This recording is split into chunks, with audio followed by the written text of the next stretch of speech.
Welcome to video number 2 in our 3-part training series, Mastering the Virtual Presentation. Now, if you already haven't seen or watched video number 1, Getting and Keeping Your Audience's Attention, I suggest you go back and watch it now. There's a link somewhere around here that you can click onto and watch that.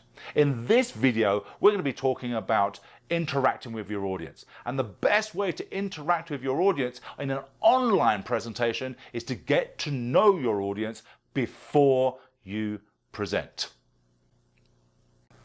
Now, the second shift we have to make going from live to virtual presentations is that we have to know our audience more beforehand. When we turn up in a live presentation, we should really know who our audience is. What they like, what they dislike, what do they do, what are they trying to achieve. But in a virtual environment, in order to keep their attention, keep them engaged, we need to know more about them from the very beginning. You see, not all audiences are the same. Some love facts and figures, for example. They want to know the ins and the outs and the hows and the whys, and they want to know the facts behind the numbers, for argument's sake.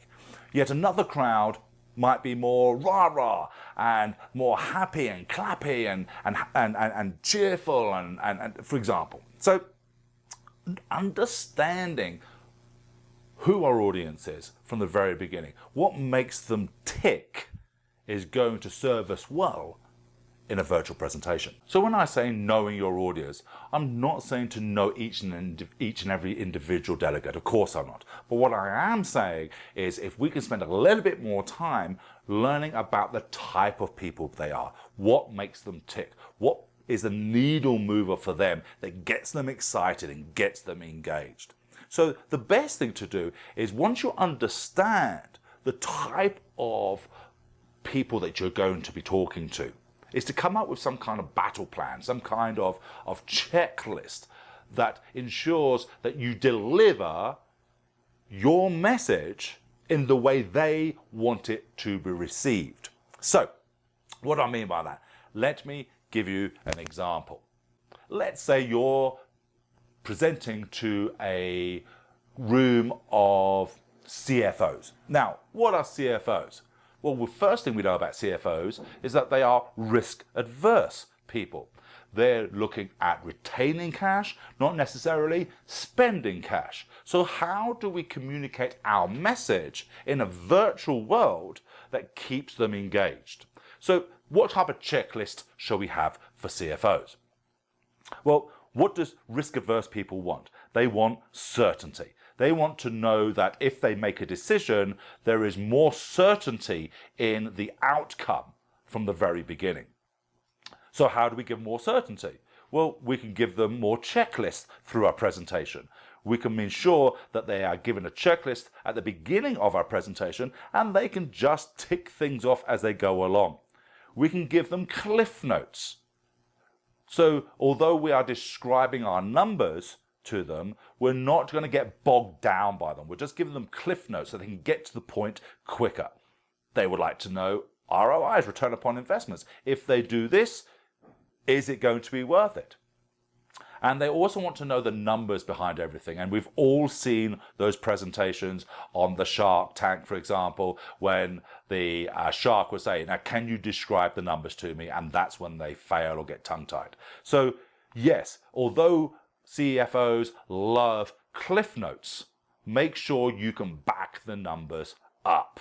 So by having your numbers in reserve is going to help you get through your presentation in a short, sharp, sweet manner that keeps them engaged. If they would like to know more numbers, then you can go into the numbers in more detail, either in the presentation, at the Q&A, or at a later stage. So now then, let's look at a different market. Let's look at a market, let's say, of entrepreneurs. Well, if you look at or entrepreneurs or salespeople, now by contrast, they are more risk takers rather than risk adverse. So they're looking at things like opportunity. So your same presentation, if you're presenting to this group of people, would now focus on the opportunities available to them, the markets that they can break into.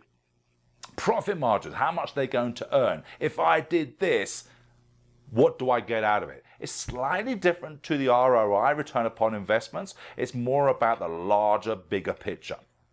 So the profit margins of, if I do this, I sell this, how much money do I make? What is the competition like? How much of the market share do they have? Can I actually break into that market share? So what are the numbers? And then the speed of application. Risk takers love speed.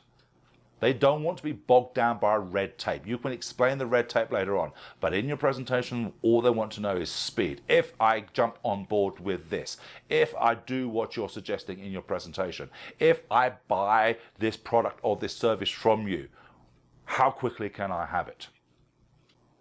So by having different checklists from your research for different groups of people that you're presenting to, same message, just delivered in a different way. Are they risk takers? Are they risk adverse people?